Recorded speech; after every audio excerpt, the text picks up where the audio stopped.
এই মাঠে প্রায়ই হতো বাংলাদেশ বনাম ভারতের ক্রিকেট ম্যাচ। বিশাল বড় জায়গাটিতে দুদেশের খেলার আয়োজন হতো বেশ জমজমাট।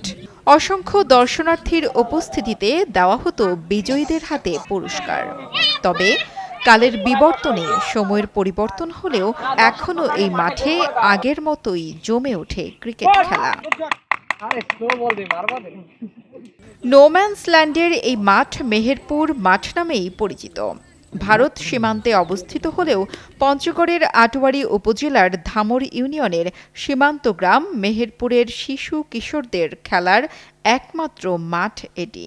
রোজ বিকেলে গ্রামের শিশু কিশোররা খেলাধুলায় মেতে ওঠেন এখানে। মাঝে মধ্যে আয়োজন করা হয় ক্রিকেট টুর্নামেন্টেরও। এবারও তার ব্যতিক্রম হয়নি। আমাদের পাশের সাথে এবং ওদের চা বাগান আছে, আমাদের পরিবেশগুলো খুব ভালো, আমরা খেলি, ওরা দেখে কিন্তু কোনো বাধাগ্রস্ত করেনি কোনোদিন। 90-92 সালের দিকে অহরহ যাতায়াত হতো। ইন্ডিয়ার লোক বাংলাদেশে আসতো, বাংলাদেশ লোক ইন্ডিয়া যাইত, আর এদের সাথে খুব সম্পর্ক ভালো ছিল। আর ইন্ডিয়ায় আমাদের এদিককার লোক গরু ছাগল এমনকি মানে সব কিছুই এদিকে মানে যাওয়া আসা করতো। আর এদিক ইন্ডিয়ার লোকের সাথে আমাদের সম্পর্কটা খুব ভালো ছিল। তো ভারতে আমার এখানে পুকুর বাসা আছে, আমি ছোটোবেলা অনেকবার যাওয়া আসা, মানে প্রতিদিন ধরতে গেলে একবার যাওয়া আসা করতাম। আমাদের এই পাশেই ভারতে পুকুর বাসা, তো এখানে খুব সম্পর্ক ভালো ছিল। পরে যখন আস্তে আস্তে আমরা ক্লাস 9-10-এ পড়ালেখা করতাম, ভারতের বিএসএফদের সঙ্গে আমরা এই মাঠেই আবার খেলাধুলা করছি, ওরা সহ খেলছি, মানে সম্পর্কটা এত ভালো ছিল। কারণ তো ওই তার কাটা হওয়ার পর থেকে তেমন আর সম্পর্ক নাই, যাওয়া আসা হয় না। শনিবার অনুষ্ঠিত হওয়া খেলায় চ্যাম্পিয়ন ও রানার আপ দলকে উপহার দেওয়া হয় ছাগল। তবে দুই দেশের সীমান্তে কাঁটাতারের বিচ্ছেদ হওয়ায় এখন শুধু স্থানীয় কিশোর তরুণরাই খেলায় অংশ নিয়ে থাকেন।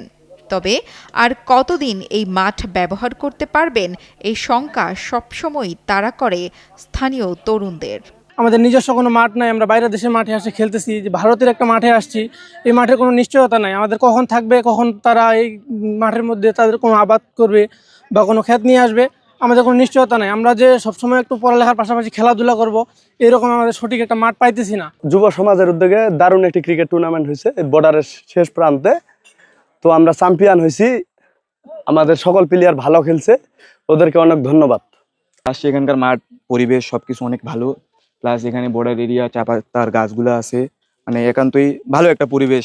ইয়ার মধ্যে আমরা খুব ভালো উপভোগ করছি। 3টা ম্যাচ খেলছি, তবে এই ম্যাচে আমরা হারিয়ে গেছি, রানার্স আপ হয়েছি। অপোনেন্ট টিম ভালো খেলছে, ওর জন্য ওরা চ্যাম্পিয়ন হয়েছে। বেশিরভাগ মানে মাঠ এটা ইন্ডিয়ারই, তো আমরা তারপরও আয়োজন করছি অনেক সুন্দরভাবে। আর দুই দেশের বাহিনী আমাদেরকে কখনো বাধা দেয় নাই খেলার জন্য, এই জন্য আমরা সুষ্ঠুভাবে আয়োজন করতে পারছি খেলাটা। কাঁটাতারের বেড়া ঘেঁষে থাকা সবুজ শান্ত সুন্দর গ্রাম মেহেরপুরের এই মাঠের একদিকে চা বাগান আর 3 দিকে ফসলি মাঠ। মাঠটি মনে করিয়ে দেয় একসময়ে দুই বাংলার মানুষের সৌহার্দ্যের কথা। এই বর্ডার এলাকায় হওয়ার জন্য মেহেরপুর গ্রামে যে ভারতের যে গ্রাম আছে, সেই গ্রামের সঙ্গে এই মেহেরপুর গ্রামের সম্পর্ক অত্যন্ত সুন্দর।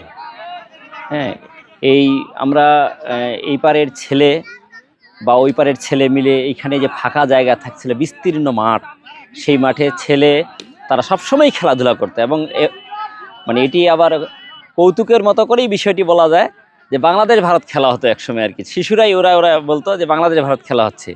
একটি খুব সুন্দর সৌহার্দ্যপূর্ণ পরিবেশ আমাদের 90-এর আগে পর্যন্ত খুবই ভালো ছিল। জানা গেছে 90 দশকের আগে এই মাঠে একসাথে খেলতেন বাংলাদেশের মেহেরপুর আর ভারতের মণ্ডলবস্তি গ্রামের তরুণরা।